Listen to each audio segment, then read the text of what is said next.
जब ये शादी का कार्ड आया तो ये भी पास बैठा था, तो इसने उस वक्त कहा कि भला ये शादी कार्ड नहीं है, ये समझो कि तुम्हारी मौत का परवाना है, तो इस अच्छा, शादी पे नहीं जाना। ये 20-25 दिन पहले एहसन शाह ने कहा। जी जी, जिस ये एहसन शाह रावी रोड का रहायशी है। ये जहाँ तक मुझे इल्म है, पहले जैसे फेसबुक फ्रेंड बनते हैं, ये फेसबुक फ्रेंड बना 10-12 साल पहले की बात है। तो फिर आस्ता आस्ता उसके करीब आ गया बलाज के, और इतना करीब आ चुका था कि जिस तरह फैमिली मेम्बर होता है।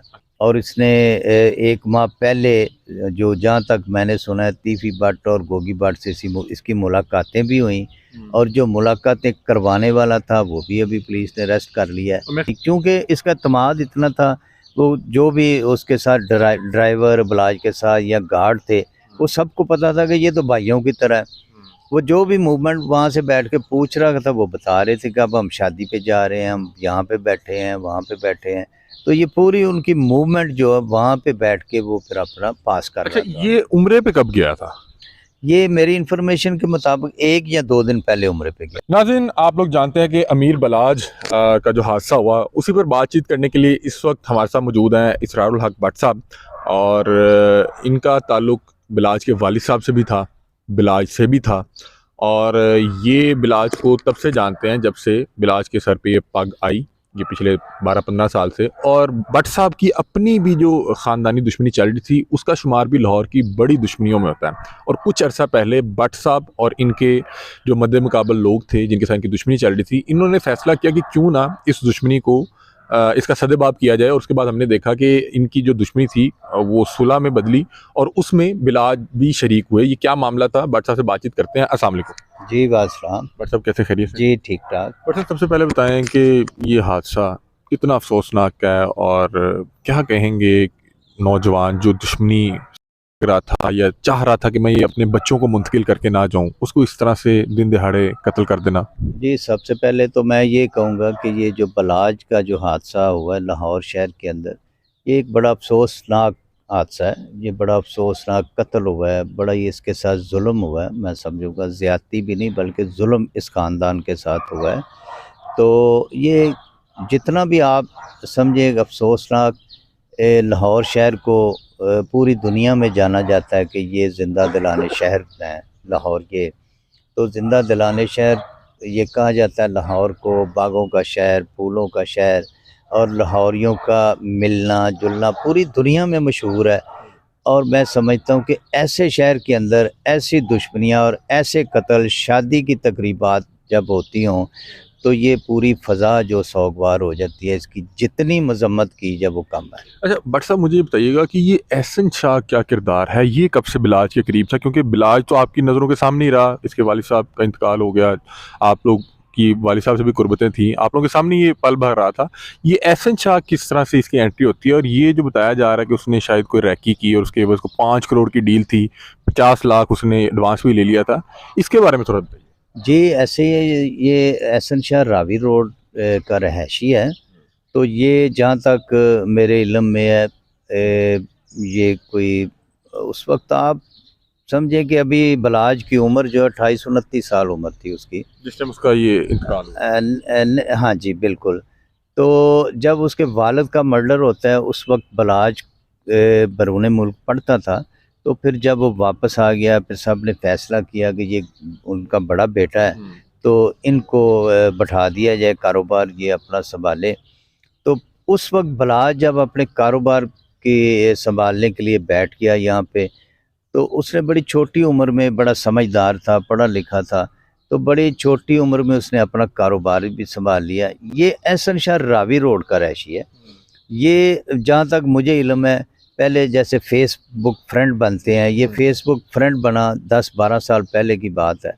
तो फिर आस्ता आस्ता उसके करीब आ गया बलाज के, और इतना करीब आ चुका था कि जिस तरह फैमिली मेम्बर होता है, उसके ऊपर इतना भरोसा, इतना एतमाद कि बलाज दुबई या कहीं भी बैरून मुल्क घूमने के लिए जाता था, तो ये इसको एहसन शाह को साथ लेके जाता था। इससे बड़ा भरोसा तो मेरा ख्याल कोई दुनिया में नहीं होता। तो जब ये किरदार उसका सामने आया, पुलिस ने अपनी इन्वेस्टिगेशन की, तफ्तीश के दौरान ये साबित हुआ कि एहसन शाह की कुछ कालें, कुछ एक राब्ते वो साबित उन्होंने कर दिया कि ये मुलव्वस है। और बेहतर तो तफ्तीशी अफसरान बता सकते हैं, मगर अभी तक जो हक़ायक़ सामने आए हैं उसके मुताबिक ये पूरा मुलव्वस है। और इसने 1 माह पहले जो जहाँ तक मैंने सुना है तीफ़ी भट्ट और गोगी भट्ट से इसकी मुलाकातें भी हुई, और जो मुलाकातें करवाने वाला था वो भी अभी पुलिस ने अरेस्ट कर लिया है। मेरे ख्याल उसी के कहने पे इसे शायद गिरफ्तार किया, उसी के बयान के बाद। जी, इसी तरह पुलिस ने जैसे जैसे वो सबका इन्वेस्टिगेट किया तो किरदार सामने आ रहे हैं, तो पुलिस उस पर अपनी कार्रवाई कर रही है। तो ये इसका तो साबित हो चुका है कि इसने 50 लाख एडवांस लिया था, और वो ये 50 लाख लेके उम्रे के बहाने मुल्क से बाहर चला गया कि मैं उम्रा करने जा रहा हूँ। और वहाँ सऊदीया में बैठ के ये अपनी, क्योंकि इसका तमाद इतना था, वो जो भी उसके साथ ड्राइवर बलाज के साथ या गार्ड थे, वो सबको पता था कि ये तो भाइयों की तरह है। वो जो भी मूवमेंट वहाँ से बैठ के पूछ रहा था वो बता रहे थे कि अब हम शादी पे जा रहे हैं, हम यहाँ पे बैठे हैं, वहाँ पे बैठे हैं। तो ये पूरी उनकी मूवमेंट जो है वहाँ पे बैठ के वो फिर अपना पास कर अच्छा, रहा था। ये उम्रे पे कब गया था? ये मेरी इन्फॉर्मेशन के मुताबिक 1 या 2 दिन पहले उम्रे पे गया। इस शादी से 1 या 2 दिन जी जी, शादी और ये जो हादसा हुआ है ना, इससे को 2 दिन पहले या 1 दिन पहले गया उम्रे पे। अच्छा। और फिर ये भी बात सुनने में आई कि जी वो वहाँ पे जो लोग नहीं जानते थे ये कौन है, इसका किरदार क्या है, तो फिर ये फौरी वहाँ से नेक्स्ट डे वापस भी आ गया और लोगों को बताया कि जी मेरा भाई था, मैंने खबर सुनी, मैं उम्रा छोड़ के वापस आ गया हूँ। अच्छा, ये मतलब कि फौरी तौर पे वापस भी आ गया। अच्छा, आप अभी बता रहे थे कि इनके कुछ दोस्त साहब आप बता रहे हैं कि जब इस शादी जिसमें ये बिलाल के साथ हादसा हुआ, इसका कार्ड आया तो तब क्या हुआ था वो ज़रा? जी, वही मैं भी वहाँ पे मौजूद था जिस दिन कुल्लों का ख़त्म था। तो वहाँ पे कोई दोस्त बता रहे थे कि इस तरह जब ये शादी का कार्ड आया तो ये भी पास बैठा था, तो इसने उस वक्त कहा कि भला ये शादी कार्ड नहीं है, ये समझो कि तुम्हारी मौत का परवाना है, तो इस शादी पे नहीं जाना। ये 20-25 दिन पहले एहसन शाह ने कहा? जी जी, जिस दिन ये कार्ड आया इतने कुछ दिन पहले की बात है। ये बातें फिर जब ट्रेस हुआ है ना ये, तो फिर वो वहाँ पे बातें शुरू हो गई कि यार ये तो हाँ इसने तो ये बात भी की थी।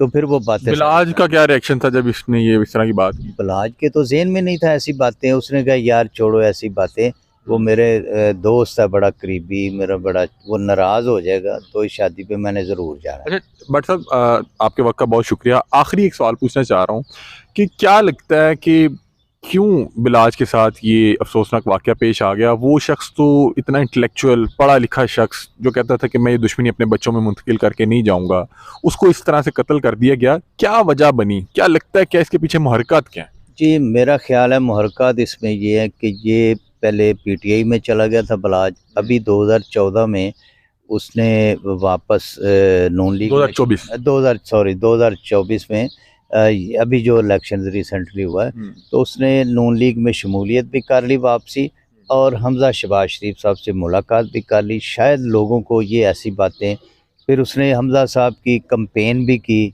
बाहर निकल के लोगों के पास गया, लोग उसके साथ प्यार मतलब कि करते हैं। मकबूल हो रहे थे, मकबूलियत में इजाफा हो रहा था, सोशल मीडिया पे लोग पसंद कर रहे थे। जी जी, तो मेरा अपने ख्याल से कि वो उसकी मकबूलियत लोगों को पसंद नहीं आई। बहुत शुक्रिया।